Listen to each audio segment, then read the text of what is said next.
AudioJungle.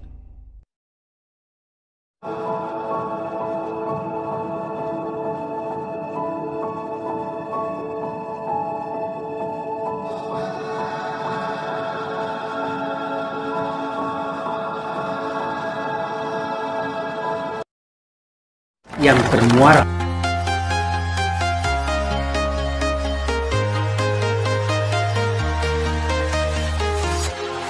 Walking alone, the streets are empty.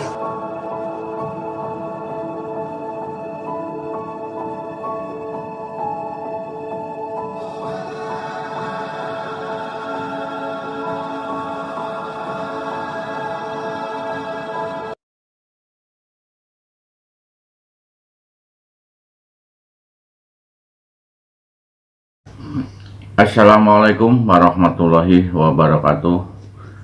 Kita ketemu lagi mata kuliah studi kelayakan bisnis. Kali ini kita pertemuan ke-9, insya Allah kita akan membahas tentang aspek manajemen. Ketika kita berbicara tentang aspek manajemen, tentu ini adalah rangkaian daripada studi kelayakan yang tidak bisa terpisahkan. Jadi manajemen ini luar biasa sehingga perlu diperhatikan secara serius. Nah, nanti kita akan berbicara bagaimana kita berbicara manajemen secara makro ya. Jadi pokok pembahasan hari ini menyangkut fungsi manajemen, antara lain kita akan berbicara tentang perencanaan, kemudian pengorganisasian, pengadaan tenaga kerja, pengarahan pekerjaan, dan pelaksanaan dan pengawasan. Nah, disinilah titik poin ketika kita membuat studi kelayakan bisnis, bahwa manajemen ini adalah bagian yang tak terpisahkan daripada semua aspek-aspek di dalam studi kelayakan. Nah, coba kita, walaupun mata kuliah manajemen itu banyak ya, ada manajemen pemasaran dan manajemen yang lainnya, kita selalu diulang-ulang akan berbicara tentang manajemen karena Anda ini adalah bagian daripada manajemen. Nah, kemudian apakah yang dimaksud dengan manajemen? Kita tak bosan-bosannya bicara manajemen. Aspek manajemen itu dalam dan organisasi merupakan aspek yang membahas mengenai manajemen dan pengorganisasian. Coba kita akan berbicara tentang aspek manajemen. Jadi inilah bagian daripada aspek-aspek yang lainnya. Maka organisasi ini merupakan aspek ya yang membahas mengenai manajemen ya.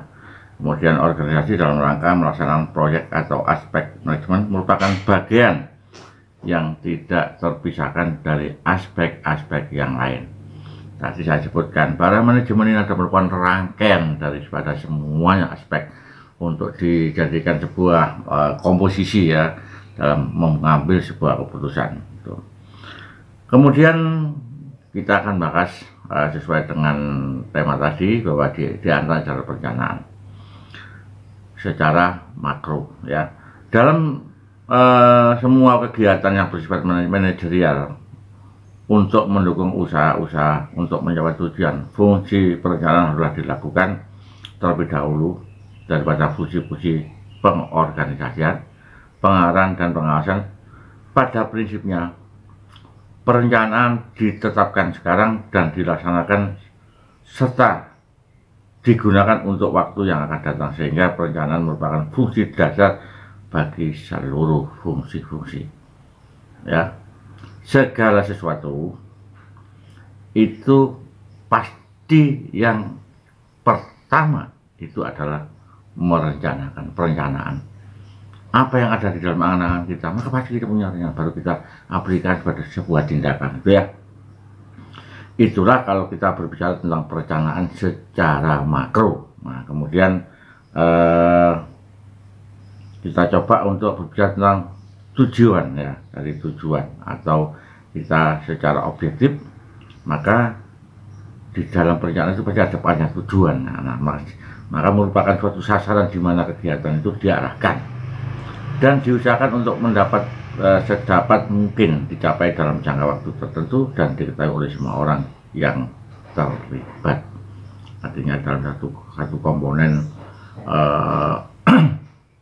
pengusaha itu atau dalam satu organisasi itu semua terlibat akan mengetahui bagaimana langkah-langkah selanjutnya. Itu tujuan. Kemudian kebijakan atau policy adalah suatu pernyataan atau pengertian untuk menyalurkan pikiran dalam pengambilan keputusan terhadap tindakan-tindakan untuk mencapai tujuan. Karena kebijakan ini biasanya tidak tertulis, maka seringkali sulit untuk dipahami oleh para bawahan. Jadi terkadang inspirasi itu tidak tertulis. Nah kemudian begitu tiba-tiba kita mendapatkan ide dan sebagainya. Nah ini kadang-kadang menyulitkan bagi bawahan. Kemudian kita akan berbicara tentang strategi. Ini merupakan sebuah cara, metode, tindakan penyelesaian dari rencana yang telah dibuat. Perlunya diadakan penyesuaian disebabkan oleh adanya berbagai macam reaksi. Karena itu dalam membuat strategi harusnya memperhatikan beberapa faktor seperti kecepatan waktu, kecepatan tindakan dan dilakukan selain bagaimana mestinya. Jadi strategi ini merupakan seperti siklus ya. Ketika kita membuat studi kelayakan atau usaha untuk mulai start, kita tepatkan pada siklus ya, itu termasuk bagian dari strategi ya. Contohnya kalau kita membuat produk-produk seperti ketika di hari raya itu produk-produk yang terlaris itu apa? Di antaranya kue ya. Nah produk-produk atau bahan-bahan pakaian, nah termasuk biro travel, ini merupakan siklus-siklus yang timingnya kuat ketika kita membuat strategi ketika kita membuat usaha. Jadi kebutuhan konsumen yang sifatnya itu secara serentak dan itu siklus itu ya. Kemudian kita bicara tentang aturan. Jadi aturan ini atau rule ada satu tindakan yang khusus merupakan bagian dari prosedur. Jadi ketika kita membuat suatu manajemen, nah maka kita yang disebut SOP-nya ya, standar ya, operasional prosedur itu harus ada. Nah sehingga ketika bawahan kita atau organ-organ kita, personil kita menjalankan kerja sesuai dengan aturan apapun itu, baik itu aturan secara intern atau secara ekstern, jangan sampai melanggar. Karena apa? Kalau kita membuat sebuah manajemen atau kita mengawal sebuah kebijakan bisnis, dari awal sudah dilakukan secara ilegal atau kurang melanggar hukum atau melanggar aturan, maka ini akan membahayakan pada organisasi tersebut. Maka SOP ini atau aturan ini harus dibuat sedemikian rupa agar kedisiplinan itu bisa terjaga. Kemudian kita ke F, kita berbicara tentang program.